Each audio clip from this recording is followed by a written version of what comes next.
Buenas tardes a todos y todas. En esta oportunidad estamos aquí presentes en el seminario de Habeas Corpus, Innovaciones del Nuevo Código Procesal Constitucional que organiza la Escuela de Formación de Auxiliares Jurisdiccionales y Administrativos de la Corte Superior de Justicia de Lima, que dirige el doctor José Antonio Neira Flores. En esta oportunidad nos acompaña el doctor Segismundo León Velasco, quien es magistrado, juez superior titular de la Corte Superior de Justicia de Lima. Asimismo, es docente universitario y profesor en la Academia de la Magistratura del Perú. Tiene estudios de especialización como el postítulo en Derechos Fundamentales en la Universidad Castilla-La Mancha, España, así como en la Pontificia Universidad Católica del Perú. También tiene estudios de doctorado en la Universidad Nacional Mayor de San Marcos y en la Universidad de Sevilla, en España.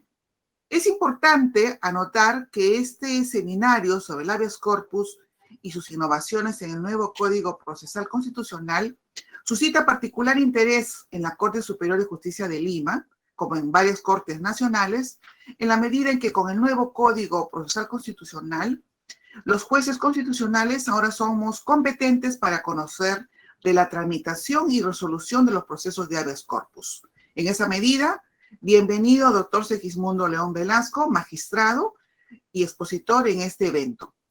Muchas gracias. Adelante, doctor.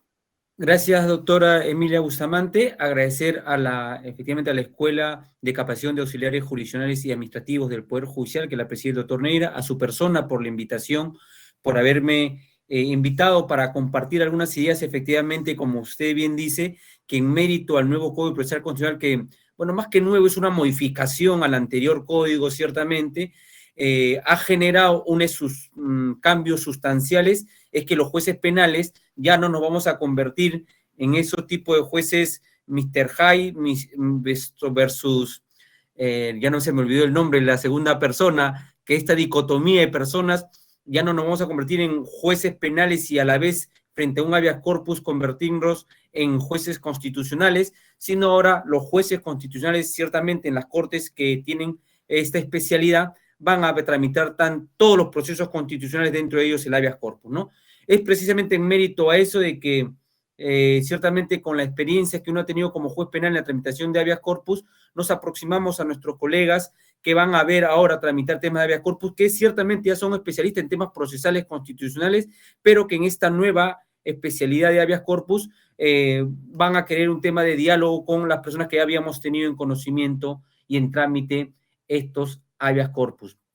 Y recuerdo también de nuestra conversación para cuando se gestó esta conferencia, de que, claro, desde aquella fecha, en el acta de habeas corpus, ¿no es cierto?, que el habeas corpus clásico, que solamente buscaba el tema de la libertad personal, resguardar la libertad personal, ha corrido mucha agua debajo del puente y ahora nos encontramos con una tipología muy grande y muy vasta de tipos de habeas corpus. Precisamente es donde trataré de ahondar el tema de disertación en esta tarde, para ver efectivamente todo lo que ha transcurrido y esta gran gama de derechos que va abarcando el habeas corpus y que ha generado, como lo he mencionado, una especial tipología de habeas corpus. Entonces, sin más, es que vamos a avanzar y este va a ser más o menos el contenido temático por el cual va a discurrir nuestra conversación. Vamos a ver del acta del habeas corpus a la ley 23.506, la antigua ley de habeas corpus y amparo. Inmediatamente veremos lo que ha sido el Código Procesal Constitucional al nuevo Código Procesal Constitucional. Vamos a ver en esto seguidamente entonces la tipología de los habeas corpus. Vamos a tocar algunas cosas especiales que creo que son importantes que la tengan en cuenta los nuevos magistrados que van a ver este tipo de procesos constitucionales, como por ejemplo los habeas corpus contra resoluciones judiciales. Ciertamente a través de amparo también se ven procesos constitucionales, o mejor dicho, a través de amparo se ven cuestionamientos de resoluciones judiciales, pero vamos a ver una particularidad que tiene en el tema de los habeas corpus. Después también veremos el tema de los habeas corpus contra las disposiciones fiscales. Recordemos ustedes que, o mejor dicho, recuerden ustedes de que el proceso penal ha terminado recientemente, el 15 de junio, su proceso de implementación después de 15 años de implementación a nivel nacional, y se ha cerrado el 15 de junio de este año con la entrada en vigencia del nuevo código en todo su texto, al distrito judicial más grande y al que representa la mayor carga a nivel nacional, que es la Corte Superior de Justicia de Lima. Entonces, con eso hemos cerrado el tema de la implementación, y por ello es importante también que tengan en consideración ustedes cuál va a ser la incidencia del habeas corpus con este nuevo modelo procesal penal que tenemos vigente ya a nivel de toda la República. Después vamos a ver algo rápido sobre el tema de plazo razonable y un tema particular que se ha dado hace pocos días, que se ha publicado recientemente esta semana, una resolución del Tribunal Constitucional que lamentablemente parecer les va a traer un poco más de trabajo, como si fuera que no lo tienen ya. Bien, comencemos entonces. Vamos nosotros a ver si pues efectivamente ya desde aquella fecha del 26 de mayo de 1679 en que se expidió allá por Inglaterra el acta de habeas corpus y que estaba dirigida efectivamente a resguardar la libertad personal, hasta la actualidad corrió mucha agua debajo del puente, ¿no es cierto? Recordemos que aquella acta de habeas corpus se encontraba dirigida efectivamente al tema de la detención que había sufrido alguna persona. Esta acta decía algo así como lo siguiente: para cuya prevención y el más rápido desagravio de todas las personas encarceladas por cualquier asunto criminal o supuestamente criminal, quede decretado por la excelentísima majestad del rey, por y con el consejo y consentimiento de los lores espirituales y temporales y de los comunes reunidos en este presente parlamento, y por su autoridad, que siempre que una persona o personas lleven un habeas corpus dirigido a un alguacil o alguaciles, carcelero, ministro u otra persona cualquiera, a favor de una persona bajo custodia, le tendrían que dar presente a llevar a esta persona, llevar el cuerpo del detenido a efecto de que sea verificado por el juez que estaba requiriendo este habeas corpus. Entonces, de aquella fecha, 1679, efectivamente, en donde el habeas corpus se creó, dirigido exclusivamente a resguardar la libertad personal en su aspecto físico de una persona, como vamos a ver cuando hagamos la distinción entre libertad personal y libertad individual. Tenemos entonces de que en el Perú, después de muchos batallares, se dio la ley de habeas corpus y amparo. Recordemos ustedes la ley 23.506, los que ya pintamos canas, bueno, ciertamente más que pintar canas, los que tenemos poco cabello, ya podemos ir afirmando que efectivamente conocíamos esa ley, efectivamente, pero el Perú fue uno de los primeros países en Iberoamérica en implementar un nuevo Código Procesal Constitucional en donde juntó todos los procesos constitucionales, ¿no? Pero ya en esa ley de habeas corpus y amparo, que se expidió el 7 de diciembre del 82, entrada nuevamente la democracia después del tiempo que tuvimos de gobierno militar, es que efectivamente el habeas corpus ya había discurrido mucho tiempo y por lo tanto había tenido una expansión en cuanto a los derechos que se protegía. Vean ustedes que esta ley, antigua ley de habeas corpus y amparo, pues, establecía, ya generaba un abanico de derechos conexos a la libertad personal o individual que serían materia de esta ley. Pero inclusive esta ley establecía, como lo ven ustedes en su artículo en su artículo 2, inciso primero y segundo, temas de que después van a ver de que ya no es materia de habeas corpus, sino materia de otros procesos constitucionales. Esta ley establecía en el artículo 12, como dice, que procede el habeas corpus cuando se vulnera o amenaza la libertad individual, y enunciativamente hace una mención de algunos derechos, y entre ellos menciona el inciso primero, guardar reservas sus convicciones políticas, religiosas, filosóficas o de cualquier otra índole. Y su inciso segundo regulaba que también a través del habeas corpus iba a proteger la libertad de conciencia y de creencia, y ya a partir del inciso tercero hablaba sobre el no ser violentado para obtener declaraciones. evidentemente ustedes se van dando cuenta de que estos dos primeros incisos ya no, en la actualidad, no son materia del habeas corpus. En ese tiempo, al parecer, se estaba considerando un tema amplio de la comprensión de lo que correspondía a un derecho individual antes que un derecho a la libertad personal, antes que un derecho a la libertad individual, ¿no es cierto? Bajo este aspecto, entonces, bajo esas normas, es de que tuvimos esa ley que aplicarla durante mucho tiempo hasta que ya se dio el nuevo Código Procesal Constitucional, que después de casi 15 años ha tenido una modificatoria llamada Nuevo Código Procesal Constitucional, que es precisamente la que le da competencia a ustedes, jueces constitucionales, para que vean o sean competentes al tema de habeas corpus. En ese sentido, entonces, el Código Procesal Constitucional que derogó la ley anterior de habeas corpus y amparo, establecía en su artículo 25 también, igual que este proceso constitucional procede cuando, habeas corpus procede cuando por una acción o omisión se amenace o vulnere los siguientes derechos enunciativos que conforman la libertad individual. Entonces, hace efectivamente también en su artículo 25 una mención de diversos derechos que conforman la libertad individual. Y vemos ahí que comienza con el tema de la integridad personal y el derecho a no ser sometido a tratos crueles e inhumanos, ¿no es cierto? Después se establece también una recatafila y termina en el inciso 17, en donde establece, por ejemplo, el derecho del detenido recluso a no ser objeto de un tratamiento carente de razonabilidad y proporcionalidad. Y cierra esta mención enunciativa de derechos que van a ser comprendidos en el habeas corpus con el tema del debido proceso y la inviolabilidad de domicilio. Claro, el tema de inviolabilidad de domicilio se entendió porque se consideraba que lo que se protege es una libertad en el domicilio. Era una práctica constante que efectivamente esta violación al domicilio se produzca a efectos de detener a personas, y por lo tanto es que se generó que su protección sea realizada a través del habeas corpus. Y es entonces que ya vamos viendo nosotros que con este Código Procesal Constitucional, sistematizando ya lo que se venía haciendo progresivamente con la antigua ley de acción de amparo y habeas corpus, es de que se genera todo un abanico de derechos. Y este abanico de derechos posibilitó que efectivamente, doctrinariamente, se haga una construcción de tipos de habeas corpus, ¿no? Que es precisamente a lo que nos vamos a abocar de manera inmediata. El primer tipo de habeas corpus, que ya también lo establece el Tribunal Constitucional, vamos a tener una definición del tipo de habeas corpus y después alguna mención, algún caso que el Tribunal Constitucional haya resuelto sobre el particular, ¿no? Generalmente el Tribunal Constitucional, vamos a ver que en un caso o dos me parece que hago referencia a pronunciamientos de distintos órganos judiciales distintos, valga la redundancia, al Tribunal Constitucional.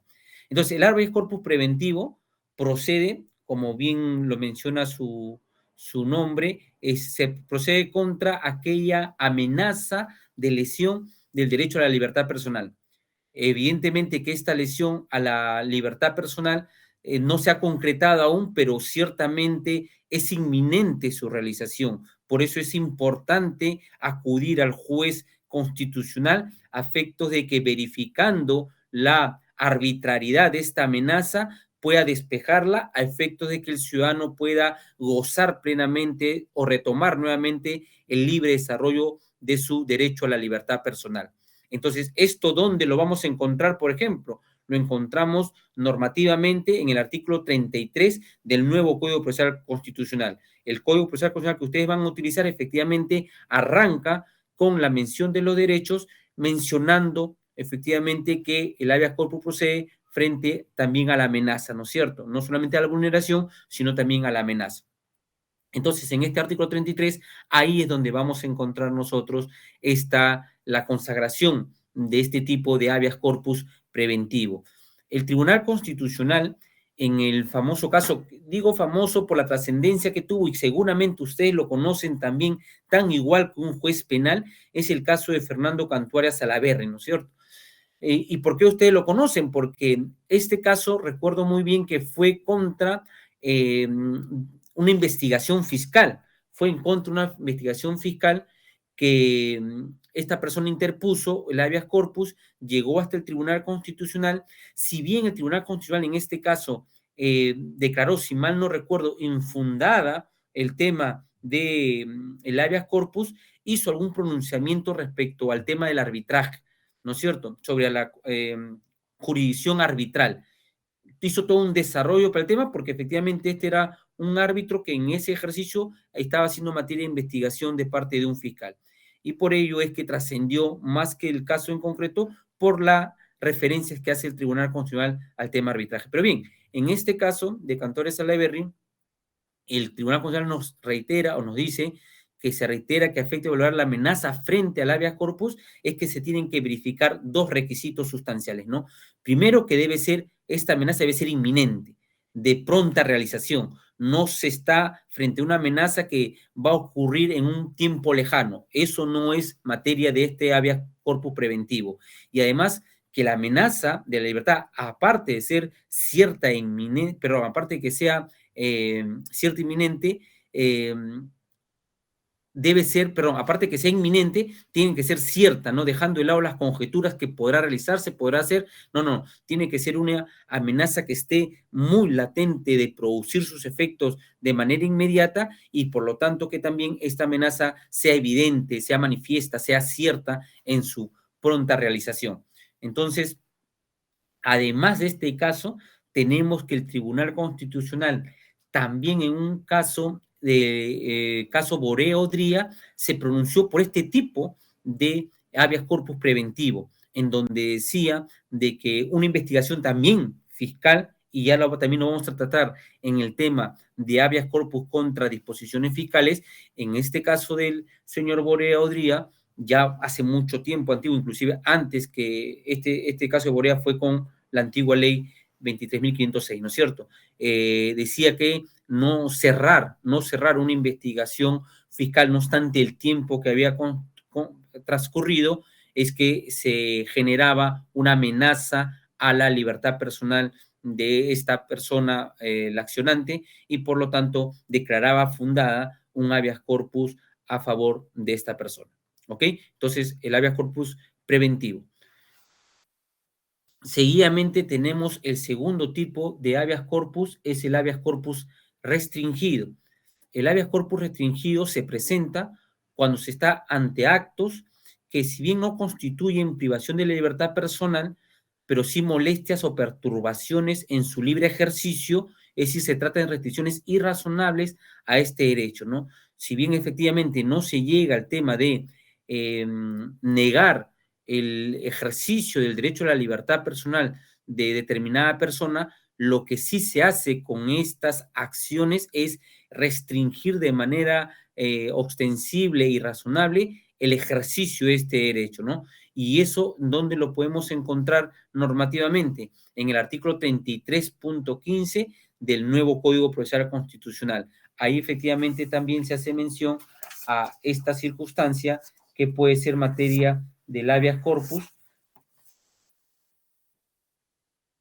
en el que se establece, por ejemplo, que el habeas corpus comprende el derecho a retirar la vigilancia del domicilio y a suspender el seguimiento policial cuando resulten arbitrarios e injustificados.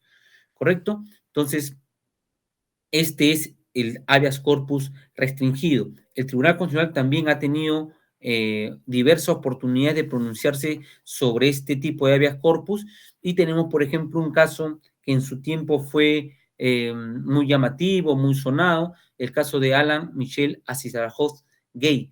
Este caso referido al tema también, recordarán ustedes, del tema utopía, ¿no es cierto?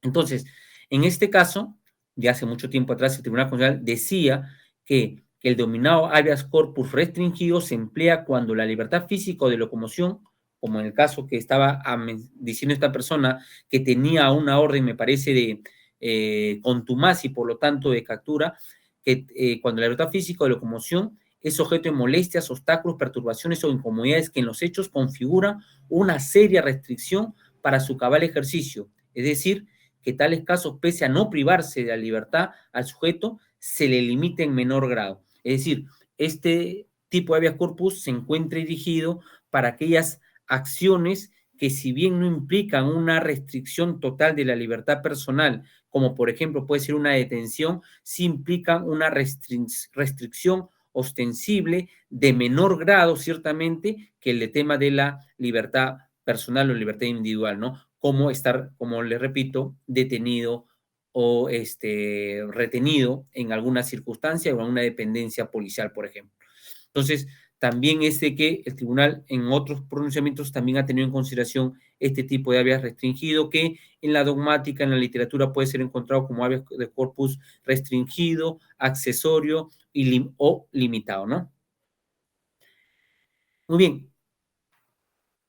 Otro habeas corpus es el habeas corpus reparador, ¿no? Es el tipo clásico, ese que conocíamos, ese del acta de habeas corpus de Inglaterra. Efectivamente, ese es el conocido por todos, el que tuvo efectivamente mayor trascendencia debido a lo que resguarda de manera inmediata, como es el tema de la libertad, ¿no? Y no solamente a lo que resguarda, sino a los efectos y a la rapidez con la que se puede actuar, con la que deben actuar los jueces constitucionales y pueden efectivamente decretar de manera inmediata la libertad de una persona que se encuentre privada de ella en caso verifiquen que su detención es de carácter arbitraria o ilegal.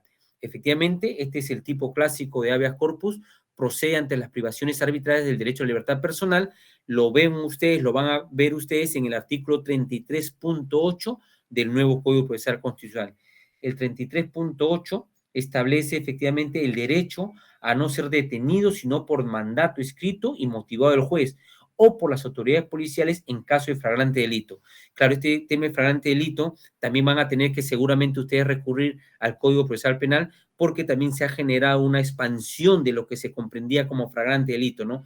Flagrante, que viene del verbo flaglare, que es luminosidad, es decir, aquello que está ocurriendo frente a los ojos de las personas, aquel que genera un destello que es visible a todas las personas que están en el contorno. Este tema de flagrancia ha surgido, ha tenido un desarrollo legislativo que ya implica otras circunstancias, ¿no? Flagrancia, cuasi flagrancia o flagrancia aparente inclusive que él regule el código, ¿no es cierto? Entonces van a ciertamente que verificar ustedes en cuál de estas circunstancias se encuentran para ver si nos encontramos en un tema de una detención arbitraria que no sea por flagrante delito, ¿no? Es muy común, verán ustedes, una de las prácticas antiguas era efectivamente que se genere algún tipo de detención sin que no haya un delito o flagrante delito, como también una motivación de una resolución motivada del juez. Es clásico aquellas circunstancias en que una persona investigada por un delito iba a declarar y cuando estaba dando su declaración, la policía lo detenía, ¿no? Entonces, eso efectivamente no podía generarse, no había flagrancia delictiva ahí, no había una resolución motivada del juez y por lo tanto esa detención era una detención arbitraria y calzaba perfectamente en el tema de habeas corpus de carácter reparador. Es más, en este artículo del Código Procesal Constitucional dice en caso de flagrante delito o si ha sido detenido a ser puesto dentro de las 48 horas. Recuerdan ustedes, eso fue una modificación a la Constitución, antes era solamente 24 horas, y ciertamente es una dificultad con la cual se encuentra la policía, ¿no? Por los términos tan perentorios en que tenga que hacer su investigación policial. Muchas veces los habeas corpus que he tenido al acercarme a las comisarías o las dependencias policiales era una de las cosas que escribían, ¿no? El poco y escaso tiempo que tenían ellos para desplegar el tema de sus investigaciones. Entonces, 48 horas más el término de instancia a disposición del juzgado que corresponda, de acuerdo con el capítulo F, inciso 24 del artículo 2 de la Constitución. Sin perjuicio de las excepciones que en él se consignan, ciertamente, recuerden ustedes que hay excepciones, que el plazo de detención por flagrante delito ya no será 48 horas, sino 15 días, tráfico ilícito de drogas, terrorismo, por ejemplo, ¿no? Después de ello, en una de las circunstancias, también en el caso de Cantuaria Salaverry, el Tribunal Constitucional nos recuerda efectivamente a qué se refiere cuando hablamos nosotros de un habeas corpus reparador y representa, según el propio Tribunal Constitucional, la modalidad clásica inicial de habeas corpus, la misma que se promueve para obtener la reposición de la libertad de una persona indebidamente detenida. Se presenta, por ejemplo, cuando se produce la privación arbitraria o ilegal de libertad física como consecuencia de una orden policial, de un mandato judicial en sentido lato, por sanciones disciplinarias privativas de libertad, entre otras, ¿no es cierto? Entonces, tenemos que ver ahí dos circunstancias, ¿no? Detención arbitraria y detención ilegal. Entonces, se han presentado detención arbitrarias que puede haber, se tiene el contexto legal para haber detenido a una persona, pero ella en su ejecución deviene en arbitraria. O ilegal cuando el dispositivo por el cual se detiene una persona es un dispositivo que no resiste un análisis constitucional. Ha tocado en alguna oportunidad de ver un habeas corpus planteado por una persona que había sido condenada en el fuero privativo militar. Tenía muchas dificultades, tiene muchas dificultades este fuero privativo militar. Ya hemos visto nosotros que el Tribunal Constitucional hasta en 2 oportunidades ha declarado inconstitucional los códigos de justicia militar y todo lo que se refiere a la justicia militar porque tiene muchos o tenía muchas normas incompatibles con la Constitución, ¿no? Y decía que efectivamente al legislador que expida nuevos dispositivos que tengan conciliación con el ordenamiento constitucional. En este caso que me tocó una persona de la Fuerza Aérea que estaba condenado por un delito previsto en el código privativo militar y que le habían dado 6 meses de pena privativa de libertad, estaba encerrado en el cuartel Rospigliosi, me parece uno del INSE de la Fuerza Aérea. Fui efectivamente al Consejo Supremo de Justicia Militar a verificar, a la instancia militar, al penal, a tomarle su declaración, y lo que me encuentro es que efectivamente había sido un procedimiento, se le había condenado a esta persona, pero se le había condenado por un tipo penal previsto en el código, estoy hablando del año 2008, 2009, que estaba previsto en esa norma y establecía algo así como que tendrá una pena privativa de libertad aquella persona que incumple sus obligaciones contractuales alcanzadas o realizadas con el mismo personal de la Fuerza Aérea o de las fuerzas militares, ¿no? Este era un caso de una persona que se había acostumbrado a prestar dinero y no pagar, ¿no es cierto? Entonces, verificamos en un análisis constitucional que se hace que la propia Constitución dice que no hay prisión por deudas, ¿no es cierto? Y efectivamente eso generaba una obligación de carácter civil, no tenía por qué estar previsto en la normativa constitucional. El Tribunal Constitucional había dicho que solamente deben establecerse para protección de bienes jurídicos de carácter eminentemente militar. Por lo tanto, eso de haber sido, de peor de los casos, haber sido un delito, era un delito de carácter común, de haber sido, pero como le digo, tenía connotación de carácter eminentemente civil, ¿no? Entonces, en ese caso correspondía que es una detención ilegal, anular todo y disponer la libertad de esta persona. Muy bien, ese es el clásico habeas corpus reparador, ¿no? Y cuando ha también devenido, en todo caso, ilegal, un tema de habeas corpus por detención arbitraria, muy común cuando se presentaban circunstancias, por ejemplo, recuerdo mucho un caso en que una pareja de jóvenes estuvieron por mucho tiempo, el hombre había adquirido ya cierta confianza con la familia de la chica, y el papá alguna vez lo llevó él para comprar una caja fuerte y instaló en la casa de él, de los padres de la chica, instaló una caja fuerte con apoyo del enamorado, ¿no es cierto? Al poco tiempo terminaron esta relación, el enamorado se separó de la chica y de pronto a los meses se produce un robo en la casa y se produce el robo en la caja fuerte del papá. La policía comienza a hacer su investigación y después de escuchar las declaraciones comenzaron a investigar y a seguir a esta persona que había sido el enamorado. Lo siguieron y se percataron de que esta persona estaba enamorado ahora con otra chica que era una odontóloga recién graduada y que esta odontóloga recién graduada había montado todo un consultorio odontológico bien equipado.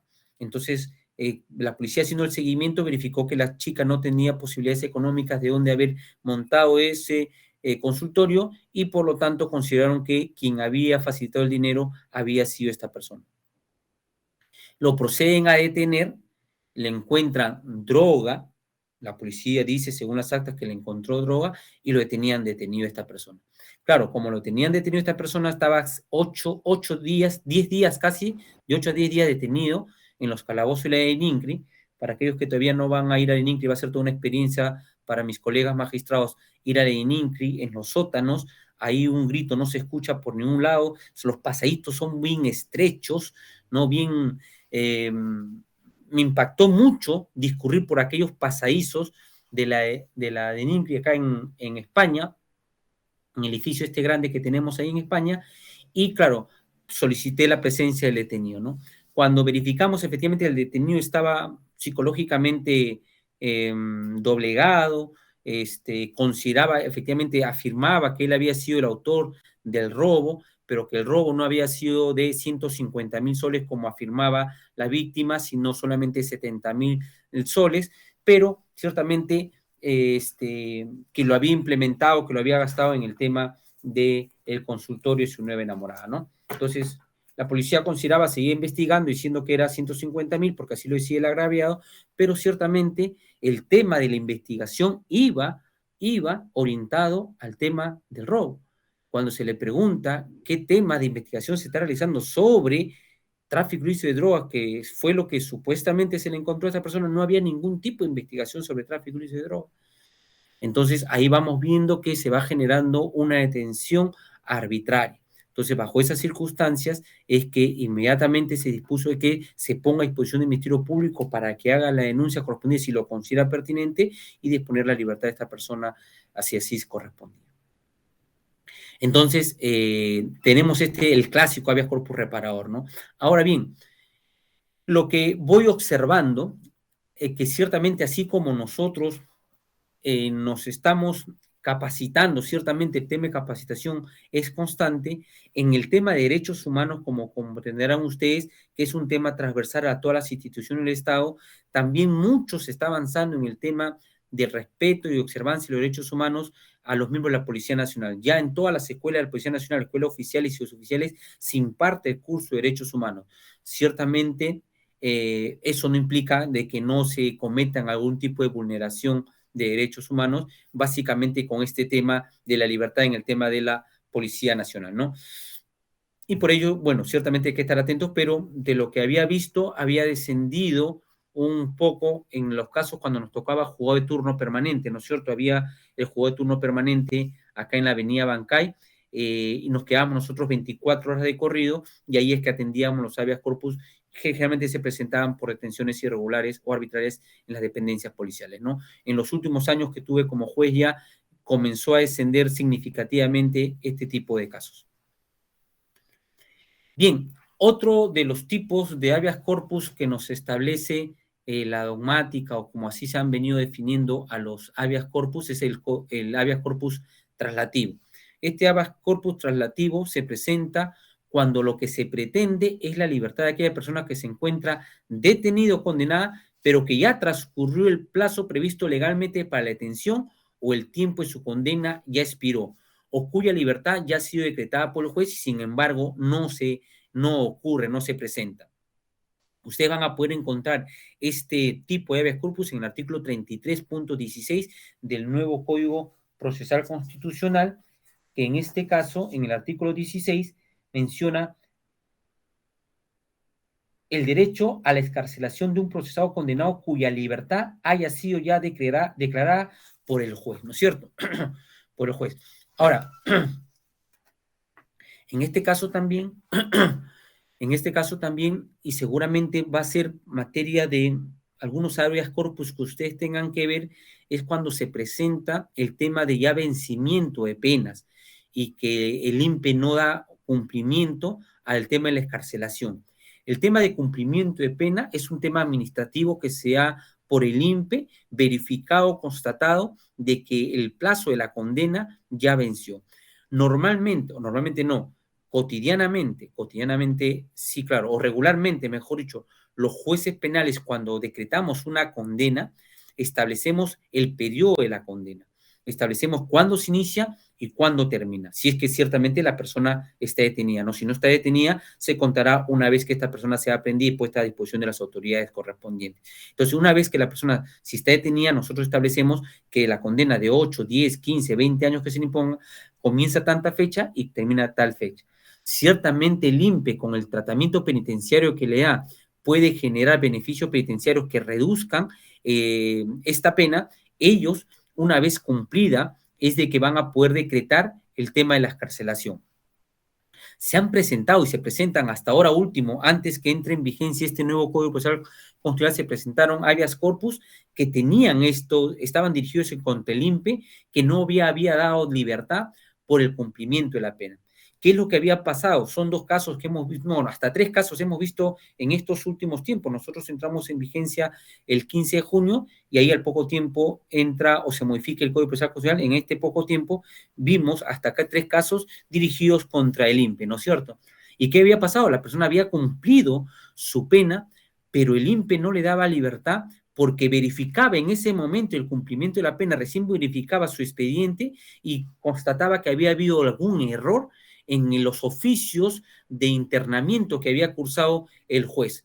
El INPE ha tomado muchas precauciones debido a que en el año 2008, 2009, 2010, efectivamente, a través de un habeas corpus fraudulento que se ingresó al INPE, se dio libertad a creo que fueron 2 personas involucradas por delito de tráfico ilícito de drogas de nacionalidad colombiana y salieron salieron del penal de donde se encontraba, y cuando se hizo el seguimiento y la verificación, se constató de que el oficio no había salido efectivamente el juzgado que aparentemente había fundado este habeas corpus no lo había hecho, y por lo tanto ha adoptado diversos mecanismos de protección o de seguridad sobre este particular.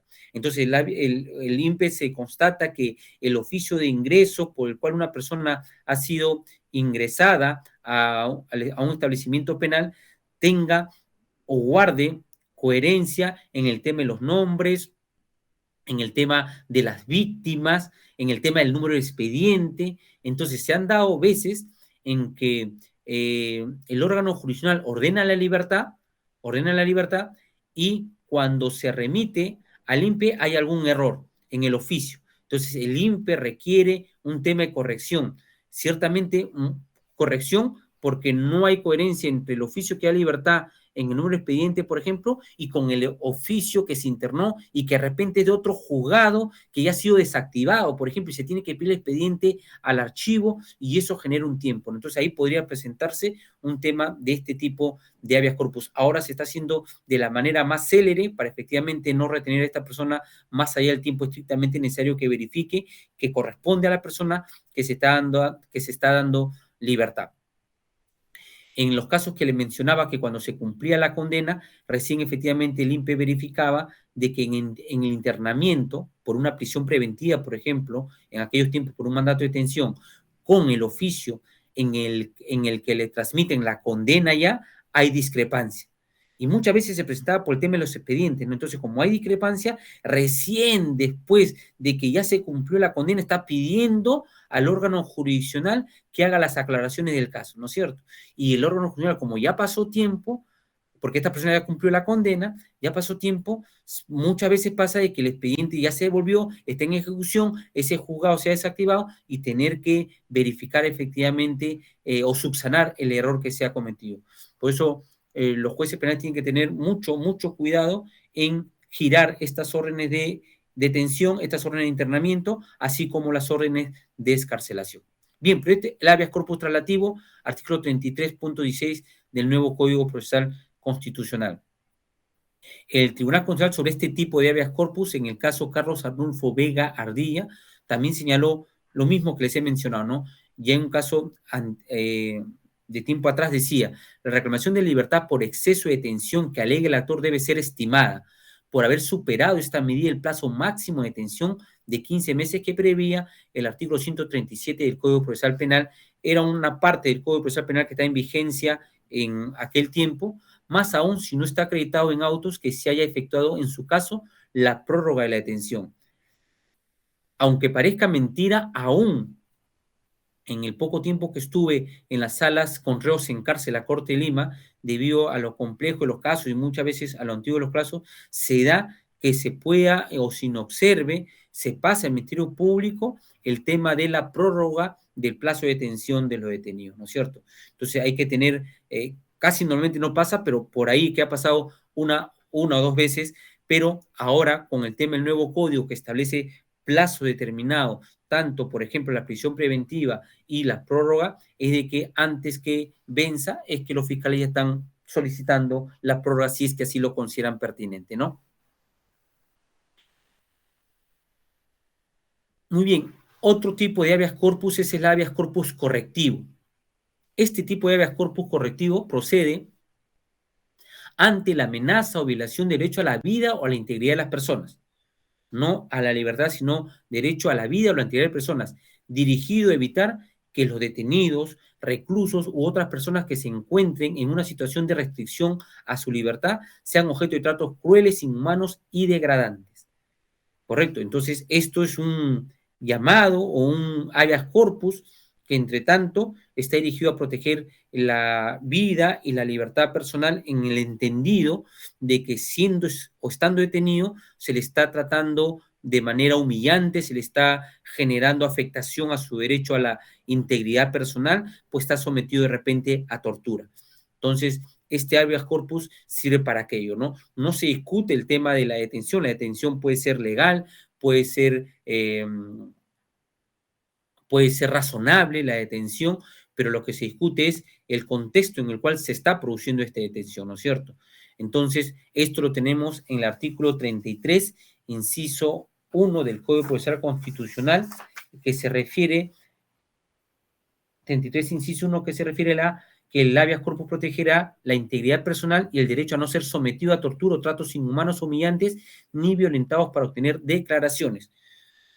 ¿Correcto? Además, también en el 33.20 del nuevo Código Procesal Constitucional, que hace referencia a que el derecho del detenido o recluso a no ser objeto de tratamiento carente de razonabilidad y proporcionalidad respecto a la forma y condiciones en que cumple su pena. Ya creo la anterior oportunidad que tuve un acercamiento con los jueces constitucionales de la Corte Superior de Justicia de Lima, ya les contaba el caso de este interno del penal de Lurigancho que haciendo trabajos de albañilería se había caído y se había lastimado el pie y le había generado una celulitis y no era atendido, ¿no es cierto? No era atendido por los tópicos y así que en esta realización o la ejecución de este habeas corpus, en la realización del procedimiento de habeas corpus, se constituyó uno al penal, verificó este daño que estaba teniendo la pierna y por lo tanto que no estaba siendo sometido a un trato digno, pues no le estaban dando la atención, pues el médico legista que se llevó estableció de que efectivamente si no se le daba el trato correspondiente, el trato médico, el tratamiento médico correspondiente, podía generar una infección a la pierna y tendría que ser amputada. En ese sentido, es de que este habeas corpus protege este tipo de derechos. Así entonces, el Tribunal Constitucional, ya en un caso también antiguo por el tema de los delitos de terrorismo, en el caso Edmundo Cos Peusebile y otros, estableció que el habeas corpus correctivo procede ante actos u omisiones que importen violación o amenaza, en principio, el derecho a la vida, a la salud, a la integridad y de manera muy significativa del derecho al trato digno y a no ser objeto de penas o tratos inhumanos o degradantes. ¿Correcto? Entonces, es este el destino o el tipo de habeas corpus dirigido a proteger este ámbito de la libertad. He referido básicamente en este caso al tema de la integridad personal, ¿no es cierto? Tenemos otro tipo de habeas corpus, el llamado habeas corpus innovativo. Este tipo de habeas corpus innovativo se presentará cuando, a pesar de que ya haya cesado o se haya convertido en irreparable la conducta lesiva del derecho a la libertad personal, es importante, es menester, es trascendente que el juez efectivamente continúe con las indagaciones a fin de verificar que conductas de esa misma naturaleza no se produzcan o no se reproduzcan en agravio del accionante, ¿no es cierto? Entonces, eso lo podemos ver, por ejemplo, en el artículo 1, segundo párrafo del nuevo Código Procesal Constitucional, que establece el artículo 1, segundo párrafo del nuevo Código Procesal Constitucional, que establece si luego de presentada la demanda cesa la agresión o amenaza por decisión voluntaria del agresor o si ella deviene irreparable, el juez, atendiendo al agravio, ciertamente no es un imperativo, sino el juez va a tener que hacer una valoración de lo trascendente que pueda ser su decisión si es que se pronuncia por el fondo del asunto, atendiendo el agravio producido, declarará fundada la demanda, precisando los alcances de su decisión, disponiendo que el emplazado no vuelva a incurrir en las acciones u omisiones que motivaron la interposición de la demanda y que si se procediera de modo contrario, se le aplicarán las medidas coercitivas previstas en el artículo 27 del mismo Código Procesal Constitucional. Sin perjuicio de las responsabilidades que correspondan, ciertamente responsabilidades que también pueden ser de carácter penal, ¿no es cierto? Así entonces, en el caso Osvaldo Torres Segura, el Tribunal Constitucional nos dijo sobre este tipo de habeas corpus que aun cuando en el presente proceso ha operado la sustracción de la materia, haciendo mención a la antigua ley de acción de amparo y habeas corpus, en donde ya se consideraba la posibilidad de esta circunstancia que el juez se aboca al conocimiento de algo de algún hecho cuando ya se había concluido el mismo, había vuelto irreparable el daño, aun cuando el presente proceso ha operado la sustracción de la materia, toda vez que al día siguiente de su detención el beneficiario fue puesto a disposición de la Fiscalía de Familia, es indispensable que se declare en sede jurisdiccional si la detención oportunamente cuestionada constituyó o no una detención arbitraria, a efectos primero de habilitar el artículo 11, que se encuentra referido al tema de las responsabilidades, ¿no es cierto? Y un segundo motivo es de que el tribunal establezca a través de su jurisprudencia qué actos son lesivos al derecho a la libertad individual. Entonces, bajo estos dos conceptos, bajo estas dos perspectivas de que no se genere o no se establezca mayores o reiterados agravios respecto a ese derecho que se estaba alegando y que ya fue materia de, en este caso, la libertad, es de que efectivamente para que no se repite el tribunal o el juez tenga que pronunciarse y también a efecto de que ir señalando la doctrina jurisprudencial respecto de qué actos constituyen lesiones a la libertad personal. Este es el habeas corpus, llamado habeas corpus innovativo. Tenemos también otro interesante tipo de habeas corpus que se llama habeas corpus instructivo, y ya ustedes se darán cuenta por qué se le llama de esta manera. El habeas corpus instructivo es uno a través del cual se busca proteger el derecho de toda persona a no ser objeto de desaparición forzada. Ciertamente esto alcanzó bastante relevancia en nuestro ámbito después de producido el proceso de terrorismo, el tema de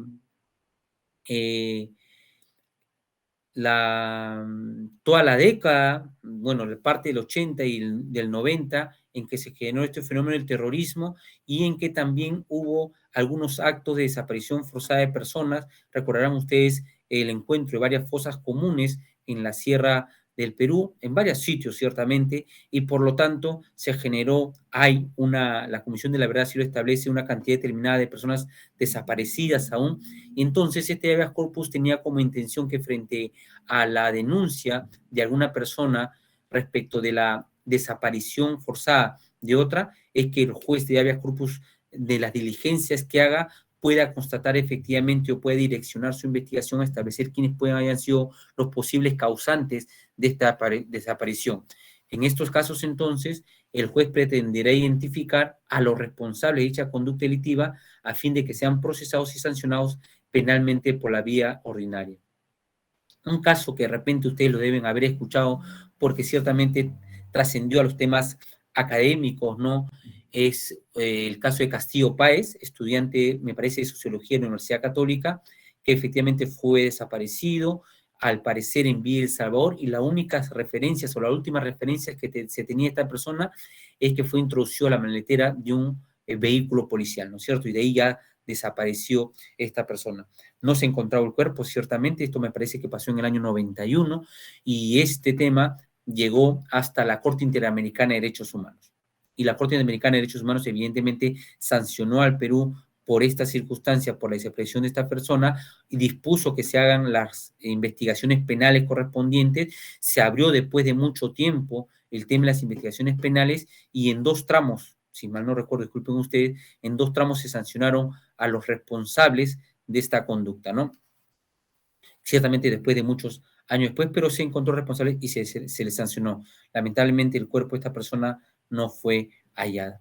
Esto efectivamente está en el artículo 33.18 del nuevo Código Procesal Constitucional, que establece 33.18, que establece el derecho a no ser objeto de ejecución extrajudicial y o desaparición forzada. En el ámbito del Perú no teníamos en nuestro Código Penal el delito de desaparición forzada y por lo tanto ya ha sido ya incorporado y a partir de eso efectivamente es un delito y puede ser perseguible. Pero ciertamente también ya a través del jus cogens el derecho internacional había establecido que estos delitos son parte del derecho internacional y tienen que ser materia de procesamiento, investigación y en todo caso de sanción también, ¿no?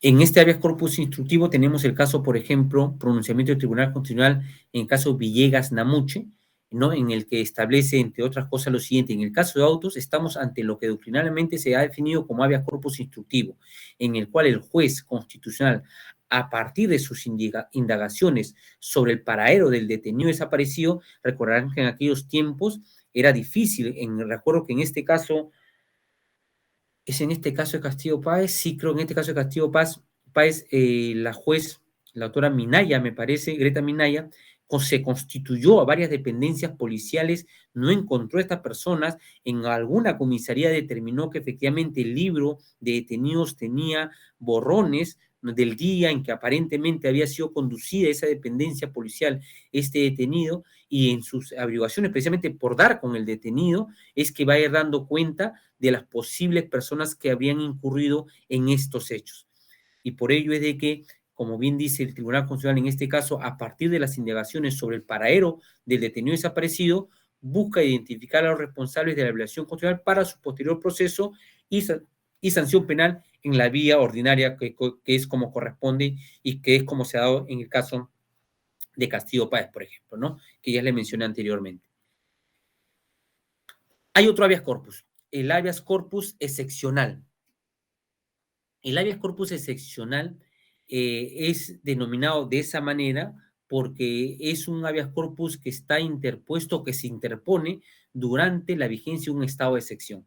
De aquellos establecidos en la Constitución Política del Estado, es de que este habeas corpus se denomina así porque, no obstante la restricción de los derechos fundamentales que establece la Constitución y que se señala en la declaratoria de emergencia nacional en un ámbito del territorio de la República, es que estos pueden proceder porque se establece que no se suspende el tema del ejercicio del habeas corpus, es de que estos habeas corpus interpuestos en tiempos de excepción o de situaciones excepcionales, en estados de emergencia, por ejemplo, es de que se llamarán así, habeas corpus excepcional.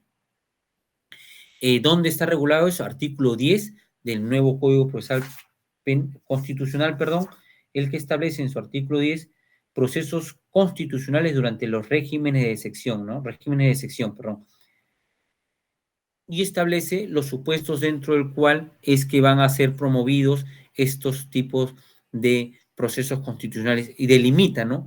¿Qué es lo que puede ser materia de cuestionamiento a través de este proceso, en este caso de habeas corpus, ¿no? Muy ligado al tema de la inviolabilidad de domicilio, ciertamente, y muy ligado al tema de las detenciones que se pueden producir en estos estados. Claro, cuando era concebido, generalmente concebido por el tema de los estados de emergencia, por temas de seguridad, ¿no es cierto? Básicamente lo que se ha dado en el Perú. Pero ya somos nosotros testigos de que ya no solamente hay estado de emergencia por estos temas, sino hay por otros temas, por catástrofes, pueden ser también por catástrofes debidos a temas ambientales, ¿no es cierto? Temas climatológicos, o también que se ha dado por temas de enfermedad y por temas del virus, ¿no? De la pandemia. Recuerdo yo, en este caso, permítanme ustedes, habiendo sido miembro de la sala de emergencia, que tenía competencia para efectivamente ver los temas de habeas corpus en los estados de emergencia, no se suspende este tipo de acciones o este tipo de proceso de habeas corpus, se presentó una circunstancia particular, un habeas corpus presentado por la empresa San Mateo respecto de sus trabajadores que trabajaban en la comunidad, efectivamente en la localidad de San Mateo, acá camino a la sierra, camino a la carretera central, ¿no es cierto? Entonces, ¿qué es lo que había pasado? Que no obstante que se había decretado el estado de emergencia sanitaria a nivel nacional, se había dictado algunas pautas de qué órganos, de qué servicios son de carácter esencial y que tenían el permiso de trabajar. Dentro de ellos era el tema de la producción de agua. Entonces, estos trabajadores se desplazaban desde un lugar determinado, pasaban por la comunidad de San Mateo a efecto de llegar a la fábrica que producía agua.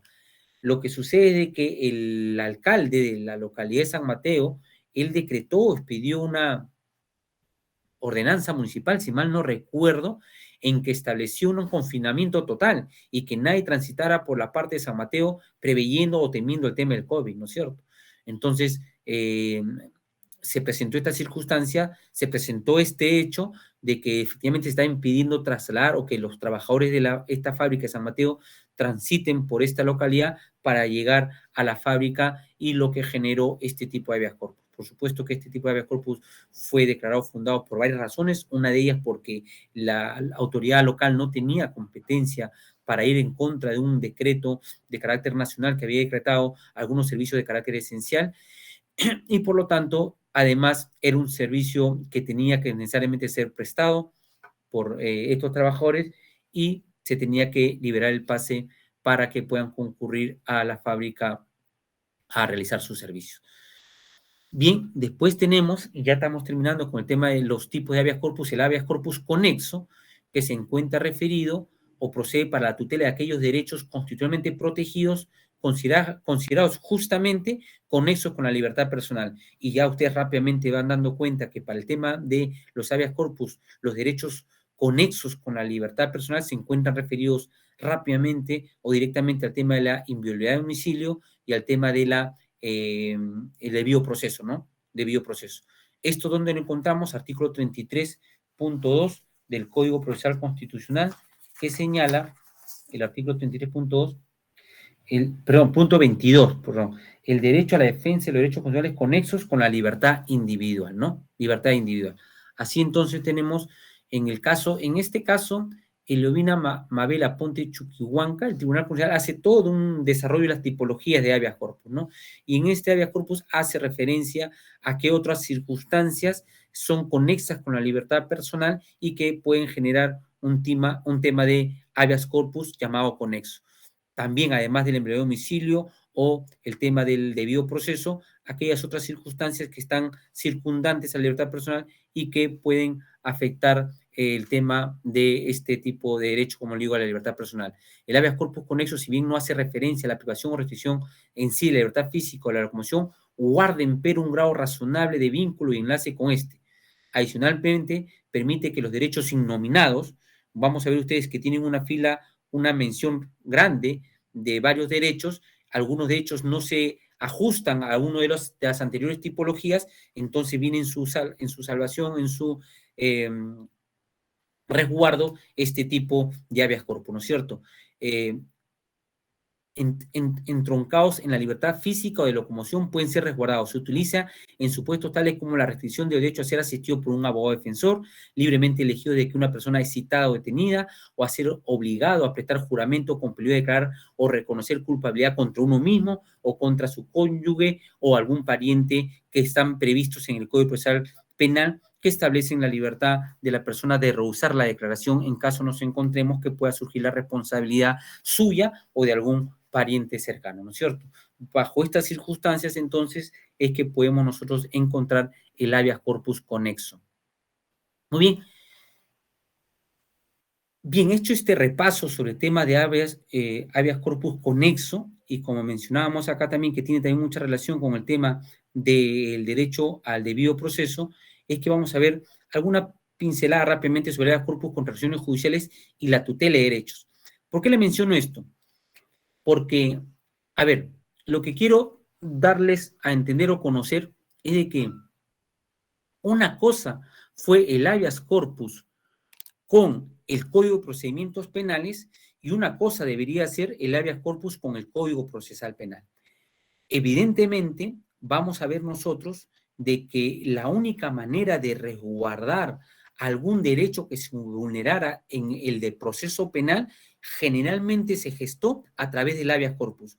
Por eso tenemos innumerables habeas corpus sobre innumerables derechos que componen el tema de la libertad a plazo razonable, ne bis in idem, en principio de legalidad, principio de proporcionalidad, principio de razonabilidad.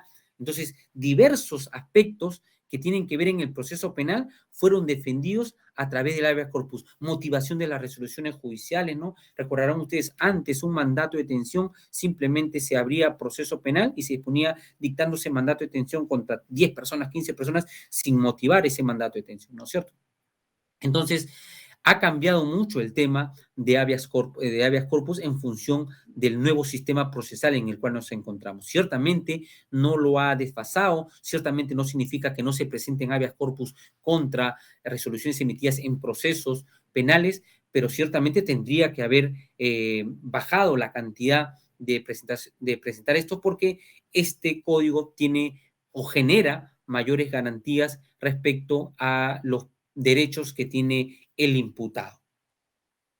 No solamente imputado, sino también al agraviado, por ejemplo, ¿no? Entonces,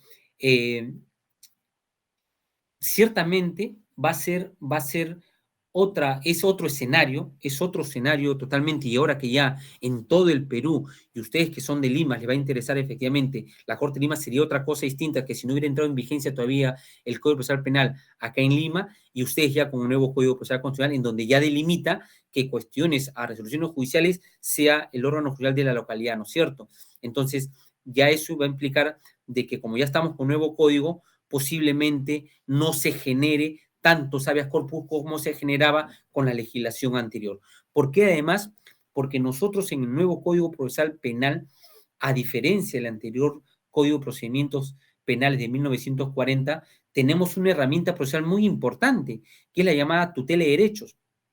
En efecto, eso no existía en el anterior procedimiento. Disculpen ustedes la tercera vez que repite eso, pero era muy importante esta circunstancia. He sido juez con el antiguo código, soy juez con el nuevo código, y nos hubiera gustado tener esta herramienta, porque simplemente las cosas que se vi en el proceso penal, como le digo, eran remediables a través del habeas corpus.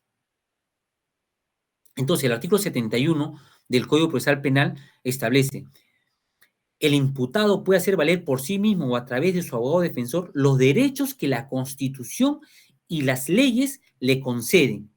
Puede hacer valer por su abogado o por sí mismo los derechos que la Constitución y las leyes le conceden, desde el inicio de las primeras diligencias de investigación hasta la culminación del proceso. Y renglón seguido, en inciso segundo, dice: los jueces, fiscales o miembros de la Policía Nacional del Perú deben hacer conocer al imputado de manera inmediata y comprensible que tiene derecho a conocer los cargos, y hay una serie de derechos que se establecen en ese Código Procesal Penal. En el inciso cuarto de este artículo 71 dice: cuando el imputado considere que no se ha dado cumplimiento a estas disposiciones o sus derechos no son respetados, puede acudir en vía de tutela al juez de la investigación preparatoria. Con lo cual genera un procedimiento dentro del mismo proceso penal que le resguarde y crean ustedes, creo que de manera más inmediata, sus derechos que consideran haber sido vulnerados dentro del proceso penal. ¿Correcto? Entonces, ahora bien, una cosa importante sobre este tema de la tutela de derechos. El artículo que les menciono, el artículo 71, en el inciso 2, cuando les digo que hace una mención de cierto derecho, efectivamente hace una mención de cierto derecho, pero como si ustedes verán, ojo, en el inciso primero hace mención que el individuo, el investigado, puede hacer uso de sus derechos que la Constitución reconoce, y en el artículo segundo hace una mención de ellos, ¿no? Un primer pronunciamiento que tuvo la Corte Suprema de Justicia de la República sobre el tema de la tutela de derechos establecía efectivamente que los derechos que son protegidos por la tutela, por la acción de tutela, son solamente aquellos que están taxativamente establecidos en el artículo 71, que como ustedes lo podrán revisar, hace mención efectivamente a algunos derechos, ¿no es cierto? Pero cierra este texto abierto del inciso primero, que hacía mención a todos los derechos que la Constitución le reconoce, porque ciertamente uno lee ahí y ahí no va a encontrar todos los derechos que podrían desprenderse del toda la Constitución, ¿no es cierto? Entonces, eso era una primera lectura que se estaba dando. pero ya después la Corte Suprema en otros pronunciamientos ha ido saliéndose de estos marcos y ha ido incorporando mayores derechos de aquellos que están previstos en esta norma, siempre y cuando verificando que efectivamente dentro del proceso penal, dentro de la investigación, se haya producido alguna afectación que considere el órgano constitucional como afectación de su derecho constitucional de las personas que están siendo investigadas. Entonces, bajo esta circunstancia, entonces, se va abriendo la posibilidad que a través de la acción de tutela puedan ser resguardados los procesos constitucionales. Claro, y lo que pasa con las acciones de tutela, y por ejemplo lo que va a pasar en Lima, es de que como los jueces, la gran cantidad de jueces de investigación preparatoria que se han habilitado para implementar o para dar vigencia al Código Procesal Constitucional, aún no tienen la carga procesal que ya cuando pase el tiempo van a tener, ¿no es cierto? Y por lo tanto las tutelas de derechos se van a estar señalando muy rápidas, inclusive más rápidas que el tema de si se presenta un habeas corpus en donde el juez constitucional va a tener que señalar audiencia, como dice el nuevo Código Procesal Constitucional, va a tener seguramente que si es una afectación a generar algún tipo de acto de investigación para ver efectivamente, acopiar los medios de pruebas documentales, seguro a través de resoluciones judiciales, disposiciones fiscales, para ver si efectivamente se ha producido algún tipo de vulneración, cosa que rápidamente lo puede hacer también a través del juez de investigación preparatoria, a través de las tutelas. Y ustedes verán que en tema de tutelas se está presentando constantemente, cuanto más rápido también se haga conocido este Código Procesal Penal y las herramientas que le da a las partes procesales para poder defender los derechos que consideren ellos vulnerados, ¿no es cierto? Bien, entonces esto es creo yo, una noticia importante, trascendente, que es bien utilizada, efectivamente podría generar no tanta carga respecto al cuestionamiento de decisiones que se tomen a nivel de un proceso penal, ¿no? Porque a través de la tutela de derechos podría efectivamente darse un tema de resguardo de estos derechos. Ciertamente, conocemos, no digo lamentablemente, pero ciertamente que esta es una acción, no es un recurso impugnativo, y por lo tanto lo que establece el Código Procesal Penal, el Código Procesal Constitucional, es que no hay vías paralelas, ¿no? Si uno puede y desea presentar de frente su habeas corpus, se encuentra en la posibilidad de plantearlo. Pero como digo, en temas prácticos, también a través de una tutela puede conseguir rápidamente una solución a la vulneración del derecho que está alegando, o mejor dicho, una decisión jurisdiccional sobre lo que alega el agravio que está alegando la parte. Eso sobre el tema de cuestionamientos a resoluciones judiciales, ¿no? Y otro puntito importante era que, claro, como el código establece que efectivamente los cuestionamientos a través del habeas corpus de resoluciones judiciales tienen que ser firmes, es que tenemos que considerar que es firme. Yo lo sé, estoy muy seguro que todos ustedes ampliamente saben el tema de los pronunciamientos del Tribunal Constitucional sobre lo que considera firmeza, pues ciertamente también se presentan acciones de amparo, procesos de amparo contra resoluciones judiciales, ¿no es cierto? Pero solamente quiero dar un matiz respecto a lo que corresponde al ámbito penal, ¿no? Porque ya se ha presentado ya sobre los recursos en el ámbito penal, en qué caso, y sobre todo el caso especial de la casación penal. Entonces, porque antes de entrar en vigencia el nuevo código, y se presentó también habeas corpus de esta naturaleza, en que estaba presente, había sido interpuesto un recurso de casación, y sin embargo es que se presenta el tema del habeas corpus, porque se considera de que la casación, al ser un recurso excepcional que no tiene por destino verificar todo el aspecto fáctico del proceso penal, ¿no es cierto?, del tema probatorio, sino un tema de control de legalidad, y se olvidaba el abogado de constitucionalidad también, es que se implemente este recurso excepcional de casación penal. Claro que también tiene sus requisitos formales, ¿no es cierto? Cuando, por ejemplo, en el extremo mínimo de la pena, esta tenga que ser mayor a 6 años, ¿no es cierto?, que habilite al recurso de casación. Pero ¿qué pasa cuando sí sucede esta circunstancia, sí se presenta que se ha interpuesto casación y también se recurre al habeas corpus, ¿no? En este caso, entonces, ya, como le decía, ustedes deben conocer los pronunciamientos del Tribunal Constitucional sobre el tema de la firmeza. En el caso Lionel Richie de la Cruz Villar, que me parece un cantante norteamericano, me parece, bueno, será muy aficionado este cantante norteamericano, ¿no? Decía el Tribunal Constitucional que la regla de firmeza de las resoluciones judiciales en materia de impugnación incorporada en el artículo 4, en este caso el de ustedes, el nuevo Código Procesal, será el segundo párrafo del artículo 9, ¿no es cierto? Este es un pronunciamiento con el anterior, con el Código Procesal Constitucional, no con el nuevo. El segundo párrafo del artículo nuevo, este es del nuevo Código Procesal Constitucional, del Código Procesal Constitucional, responde al criterio de subsidiariedad de los procesos constitucionales para la revisión de los mandatos judiciales a fin de evitar el cuestionamiento prematuro y carente de interés para obrar del presunto agravio o en sus efectos, ¿no es cierto? Por lo tanto, tendrían que haberse agotado todos los recursos que establece el ordenamiento procesal para que pueda adquirir firmeza esta resolución y una vez así, recién irse al tema del habeas corpus. Pues bien, entonces, decide el Tribunal Constitucional sobre este particular que está ordenado entender como firmeza aquella contra la cual se han agotado los recursos previstos por la ley procesal de la materia, lo que implica el agotamiento de los recursos ante la interposición de la demanda o de la demanda de habeas corpus en este caso, ¿no? Entonces, la casación se cuestionaba, la casación como recurso especial y excepcional en el ámbito penal puede tener un habeas corpus, sobre todo se dan en circunstancias que, en este caso, sobre todo por un tema de prisión preventiva, que es normalmente donde se presenta, esta circunstancia de cuestionamiento a resoluciones judiciales que afecten la libertad y que buscan que sea, según las perspectivas de los abogados que presenten, que sea reparada de manera inmediata, otorgando la libertad a la persona, ¿no es cierto? Que eso es lo que buscan o que pretenden o a lo que está dirigido. Entonces, el Tribunal Constitucional dice, sentencia o auto que han sido expedidos con inobservancia de alguna de las garantías constitucionales de carácter procesal o material o con una indebida o errónea interpretación de dichas garantías.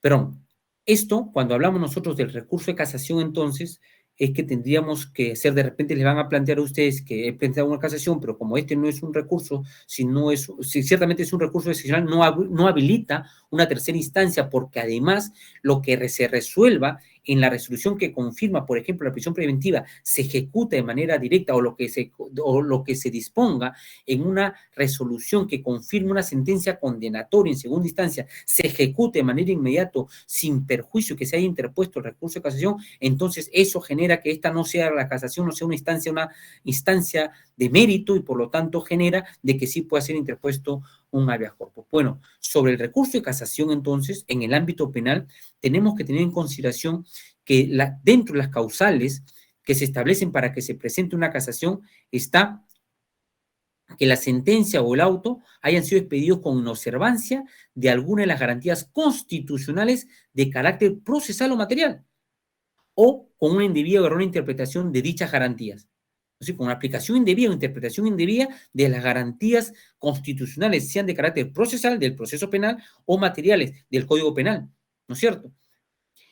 O, en su caso, dice, si la sentencia, otra causal por la cual se interpone esta casación, si la sentencia o auto ha sido expedido con falta o manifiesta ilogicidad de la motivación cuando el vicio resulte de su propio tenor. También abarca el tema de la vulneración del derecho a la debida motivación de las resoluciones judiciales, ¿no? Entonces, es un recurso que efectivamente está destinado también para resguardar todas estas circunstancias que están referidas al debido proceso y que tienen incidencia en la libertad si se trata de una prisión preventiva, como es el caso al que les vengo haciendo mención. Entonces, bajo esta consideración, es que ya inclusive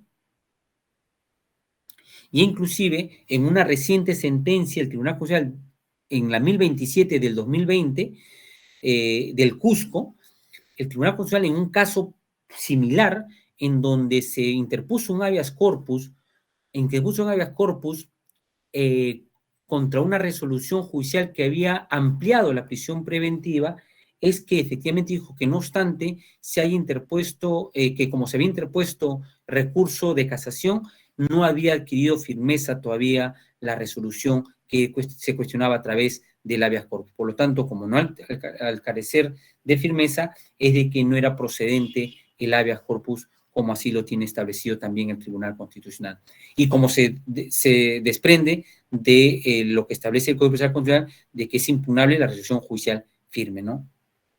Yo sé que ustedes han tenido conocimiento, ya estoy acabando, yo sé que ustedes han tenido conocimiento del tema Nadine, Keiko, una firmeza sobrevenida. Claro, cuando se presentó el habeas corpus se había interpuesto también casación, pero cuando todo pasa por todo este circuito hasta llegar al Tribunal Constitucional, cuando llegó al Tribunal Constitucional, al momento de resolver, ya efectivamente se había resuelto la casación y por lo tanto lo que decían los mismos Tribunal Constitucional era que ya había adquirido una firmeza sobrevenir, por lo tanto tenían que pronunciarse sobre el fondo del asunto. Claro, pero ahí tiene un peligro, ¿no es cierto? Como lo decía bien el voto de uno de los magistrados, de que generar eso va a implicar que efectivamente se presenten habeas corpus, así no esté firme la resolución, esperando que llegue hasta el Tribunal Constitucional para ver ganar tiempo, mientras tanto van generando más carga a los despachos judiciales y vamos ganando tiempo hasta que llegue al Tribunal Constitucional, ¿no? Entonces, pero eso es a lo que se refiere al tema de firmeza sobrevenida al que hizo referencia el Tribunal Constitucional.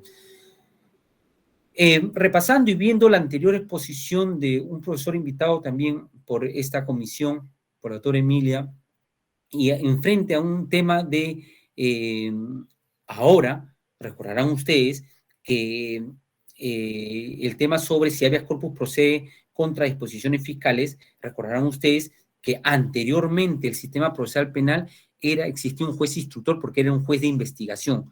El juez era el que investigaba, tenía ese todo poder de investigar, no obstante que rompía su natural llamado a ser un imparcial, equidistante a las partes procesales, ¿no es cierto?, al titular de la acción penal que es el Ministerio Público y al Ministerio de la Defensa, los abogados defensores que ejercen la defensa de los imputados. Entonces, era un juez instructor.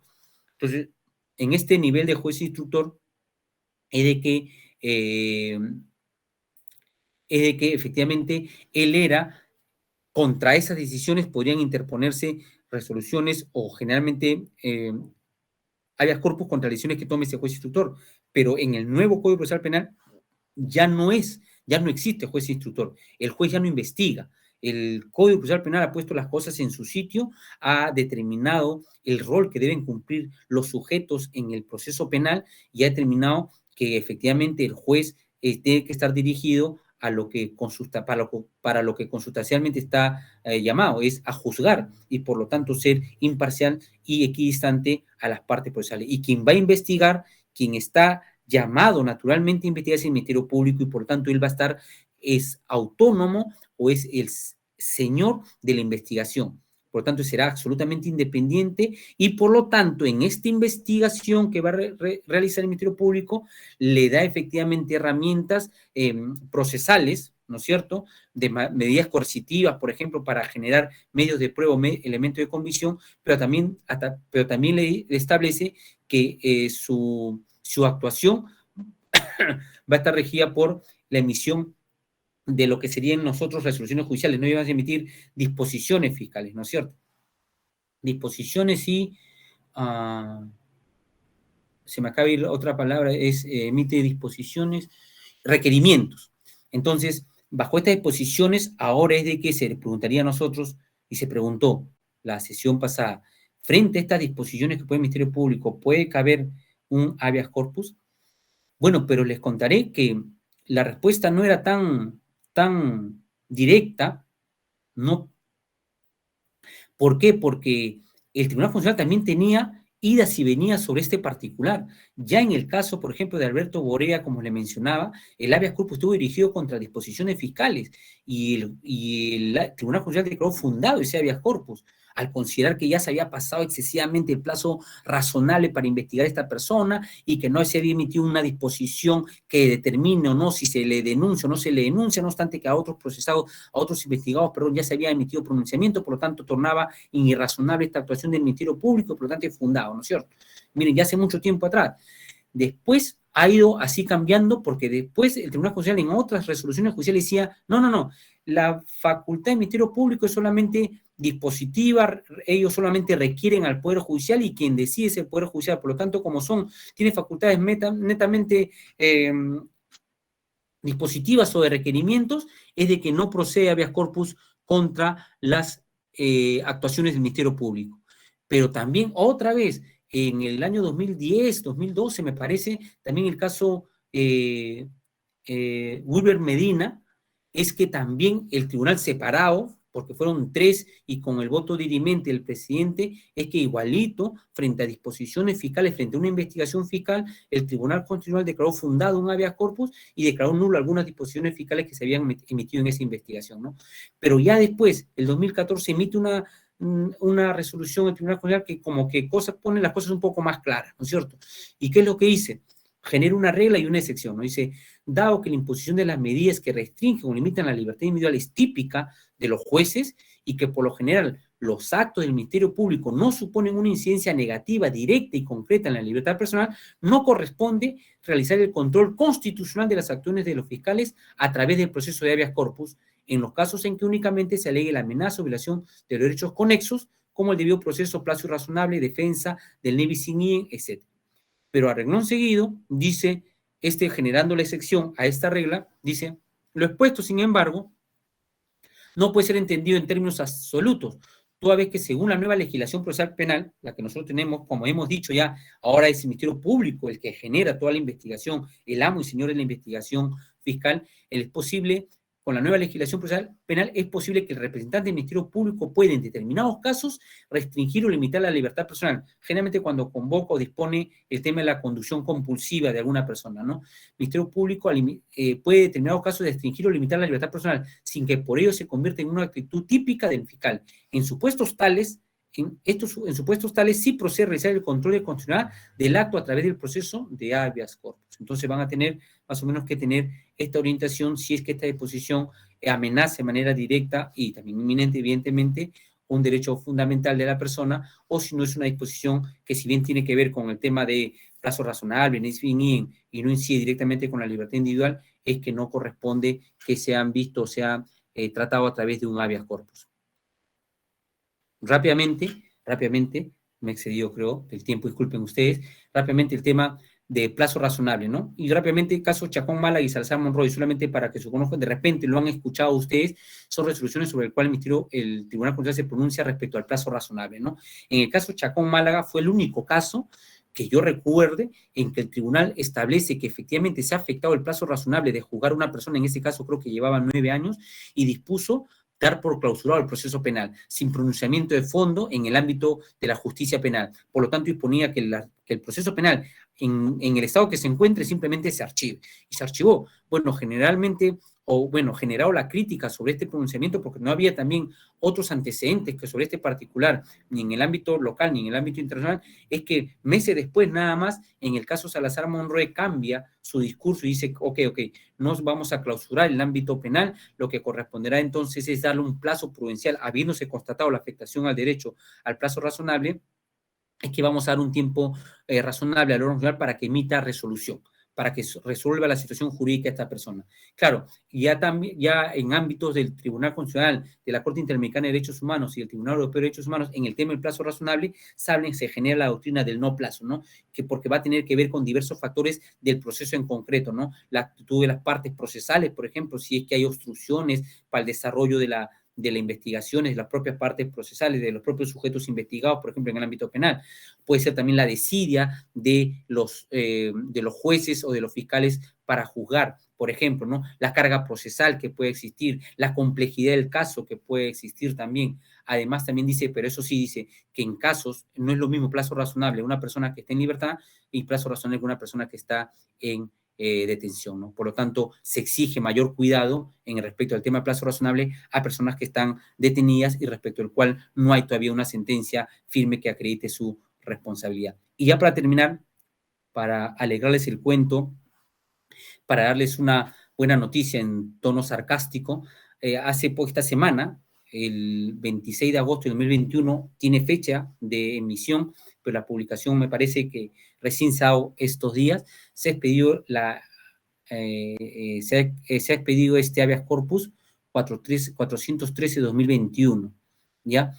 ¿Por qué es importante que lo conozcan? Porque puede que les traiga cierta carga procesal a ustedes. Este habeas corpus ha decretado, en un caso en que una persona fue condenada por delito de robo agravado, artículo 189 del Código Penal, fue condenado por robo agravado, que tiene una pena prevista no menor de 12 ni mayor de 20, fue condenada a 14 años de pena privativa de libertad.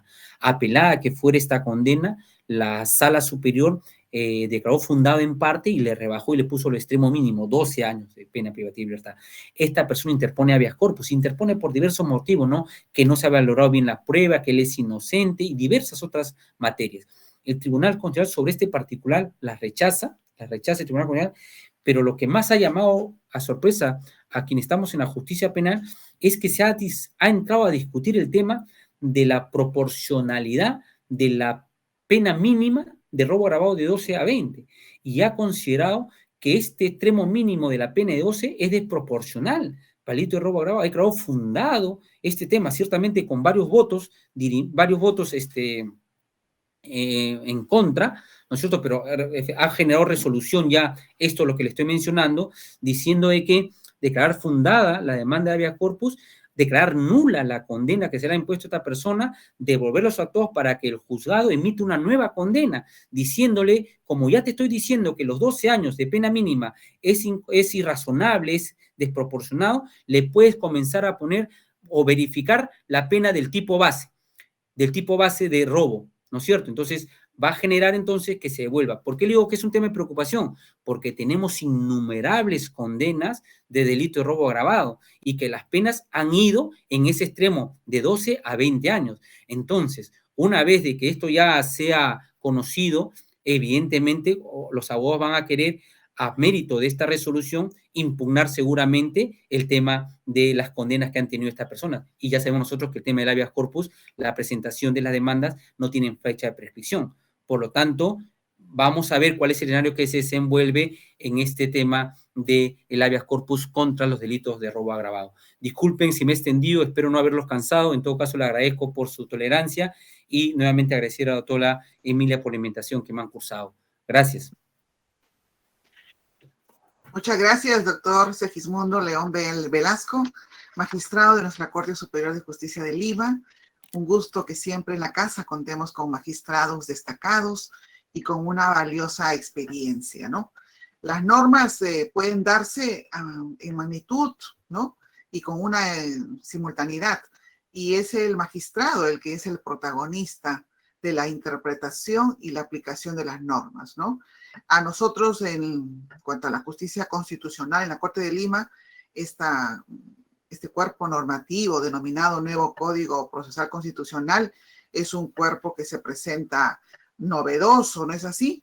Pero definitivamente va a implicar una serie de retos a desarrollar en cuanto a la actividad jurisdiccional en el habeas corpus, ¿no?